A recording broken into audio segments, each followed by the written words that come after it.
It's been... Oh! Welcome back, you guys. Today we're going to be upgrading our DJI Osmo Action 4 to the new DJI Osmo Action 5 Pro. I really just want to show you the Action 5 in real-time use. But before we do that, we actually need a road trip out to Las Vegas.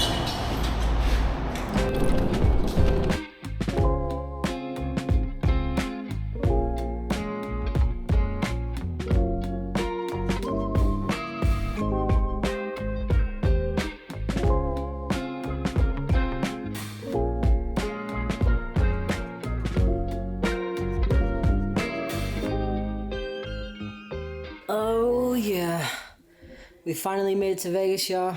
Showered, changed. It was like 22, 23 hours, something like that was the drive from Houston. I'm exhausted, but we do have a ride today, which is perfect because I want to show off that new Osmo Action 5. I want to see what it can do. Should we do a little unboxing? Accessories.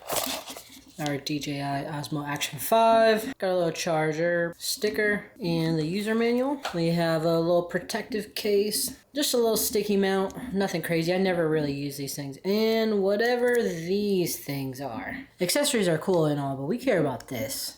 Do that fresh peel. Alrighty, we have their side-by-side comparison. From the sides, looks identical, almost the same. The button on the Osmo Action 5 is bigger here. Record button's also bigger. Bottoms look pretty much the same. So I just turned both of these on and you can tell that the Osmo Action 5 has a bigger front screen than the Osmo Action 4. It's also brighter because the Osmo Action 5 has an AMOLED screen, and the rear screens, you can tell that the Osmo Action 5 is also significantly better. So you have more window to play with here, which is pretty nice. And I didn't get the Osmo Action 5 because of its bigger screen, and I honestly didn't have any problems with the Osmo Action 4 screen. But one thing that did draw me to the Action 5 was the new 1950 milliamp battery. That's an upgrade from the Action 4's 1770. Now I will say that the battery life on the Action 4 was pretty good, but I'll definitely feel a lot more confident with a little bit more juice. Another thing that's nice about these batteries is that they're cross-compatible. So you can put the Action 4 battery into the Action 5 and vice versa. There's a few other things that I like about the Action 5 over the Action 4, but we'll get into that later. I definitely want to take this thing out, go hit a group ride here in Vegas, try out a few different settings, see what we think about it at the end. So the first mode that we're going to be trying is the new night mode. And this was probably the biggest seller for me to upgrade from the 4 to the 5. Now the Action 4 did have pretty good performance at nighttime. Really didn't have too many complaints. But the Action 5 has like a dedicated night mode. I think it's called, I don't really know what it's called. I'll put it up on screen. I'm just hoping that the night mode is actually like a significant bump. I'm also going to try like a manual mode that's not on the night settings and see if I can beat the special new mode. And this week we headed to Vegas because there is the Mega Ride, which is the largest e-bike ride out in the United States. It's like a traveling event. So every few months or so, a new city is announced, and then people travel from all over the world to participate. Initially, I wasn't going to go, but my buddy Smiley from Houston offered to help me out and help cover some of my expenses. So thank you so much to Smiley. And we are started. There's a lot of people. Oh, sheesh. This is crazy how many bikes are out. A lot of kids too. The scene just keeps growing. What's up, Caddy? What's up, bro? Good, how are you? Good. Man, look at the showing already, bro. Mega Ride, we are here. And like I said earlier, guys, this is still the preset settings for the new night mode. The new Action 5 not only has a new setting, but it also has a new sensor. And the new sensor is supposed to give some increased dynamic range. This is absolutely massive. I'm really hoping that the nighttime settings exceed my expectations and make the upgrade worth it. When I first watched the launch thing for the Action 5, I wasn't like totally sold on the fact of, oh, I'm gonna upgrade from the 4 because the 4 is so good. But then I was like, the longer lasting battery, the new sensor, the improved night mode, if all those things are true, then it was definitely worth it. Logan absolutely, oh my God. Wow, weaving through traffic. Oh, that's Yappa. I think this is a perfect place to test this low light. We are far from the streets and all the lights from businesses and stuff like that. The only lights that we're getting are these occasional trail lights and the lights from the bike. So this is probably as good as it's gonna get for low light testing. I mean, unless we just completely turn off all the lights and just ride pitch black somewhere. I think I'm gonna pull the Action 5 off of my helmet and just point it at a few other people, get some clips that way.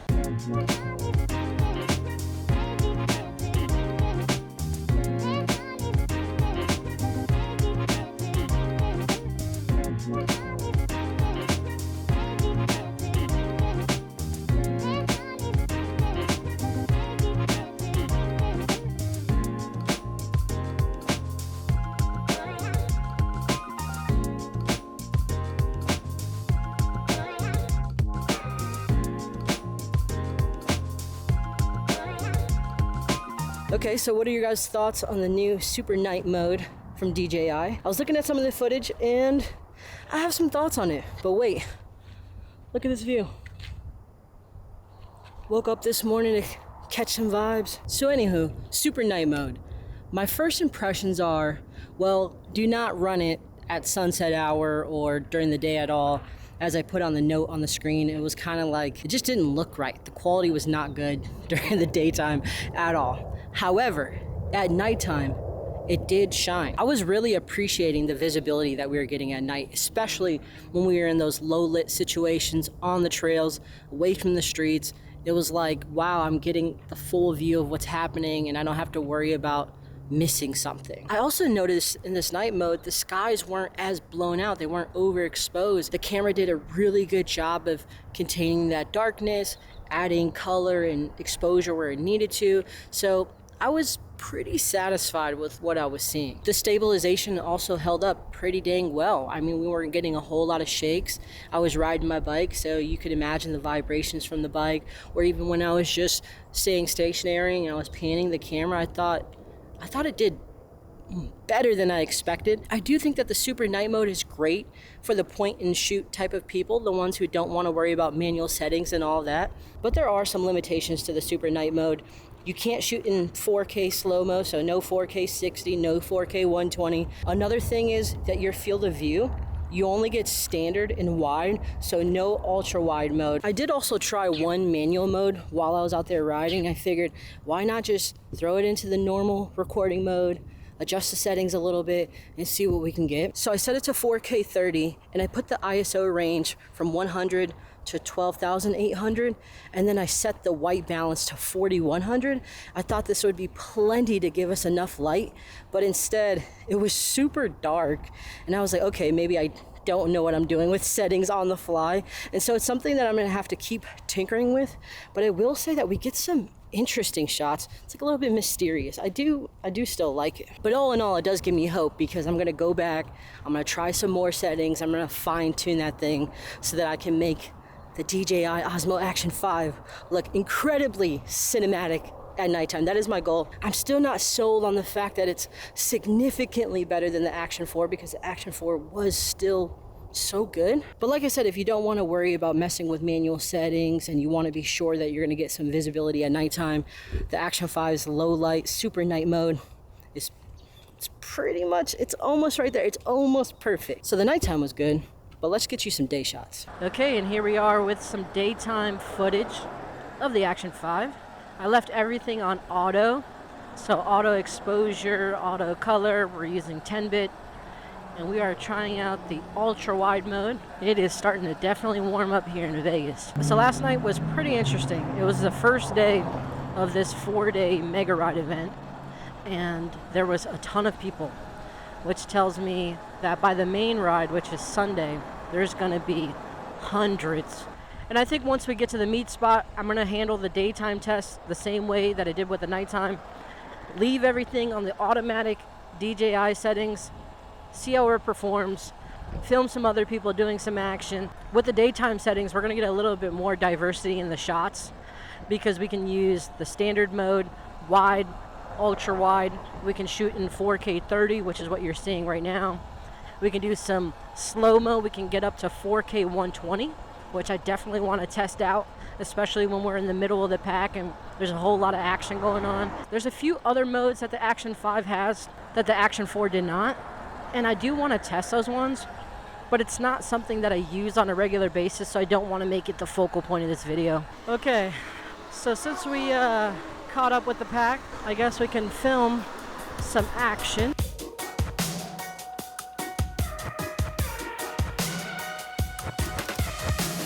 I just wanna stay in the sun where I find. I know it's hard sometimes.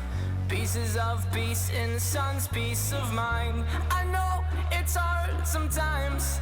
Yeah, I think about the end just way too much. But it's fun to fantasize on my enemies who wouldn't wish who I was. But it's fun to fantasize.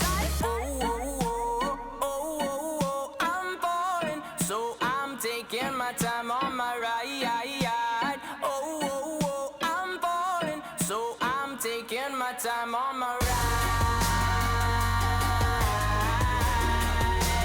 Taking my time on my ride.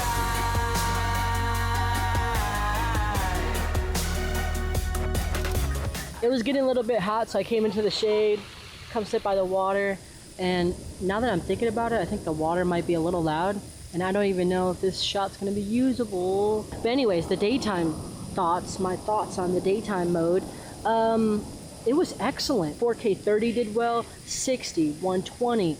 The image quality was fantastic. It was this much better in image quality over the Osmo Action 4. You're getting a little bit more detail. I think the sensor is helping a lot with that.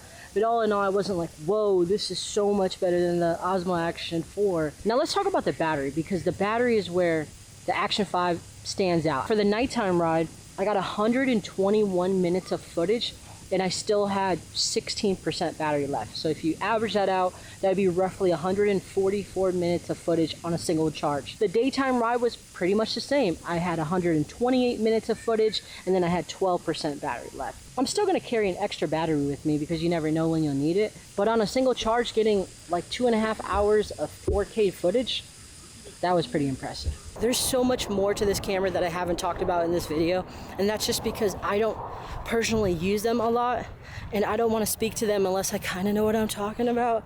Things such as the focus tracking mode. It's a mode that keeps the subject in the center of the frame. I would imagine that would be super helpful if you're like filming other people and you wanted to do stuff maybe for social media, but it's just not, no, it's just not something that I use all the time. Another mode I don't use as much as I should is hyperlapse. It's just because I always forget to set it up and include it in some sort of B-roll. One huge thing that I like about the Action 5 that I haven't talked about is the internal storage. How many times have you been on a ride and you're like, oh man, my SD card is full and I haven't backed it up, or you forgot your SD card altogether and you don't have any way to film? The Action 5 has almost 48 gigs of internal storage. So even if you don't have your SD card and it's not available, you can record on the camera. Another thing that this camera has is the ability to sync up 2 DJI wireless mics to it. So if you're vlogging with another person, you can sync up the audio seamlessly. I mean, this camera really is not action-packed, feature-packed. So final thoughts on the new Action 5 Pro. I think it's good. I think there's a lot of new features that people would like the dedicated night mode, the internal storage, the battery life. But in terms of overall image quality, it's not the jump that I would have liked to see from the Action 4. I think I'm somewhere in the middle of, I'm happy I got it. I got to try something new, see where our technology is heading. But at the same time, I'm not completely wowed. But I am curious, what do you guys think? Did I lose out on money getting the Action 5? I wouldn't say so. I think I'm going to be happy with it. I'm not complaining. I wanted a little bit more. All right, you guys, but that was all that I have for you guys this week. I hope you guys enjoyed this moto vlog test footage. And yeah, I will see you guys next week.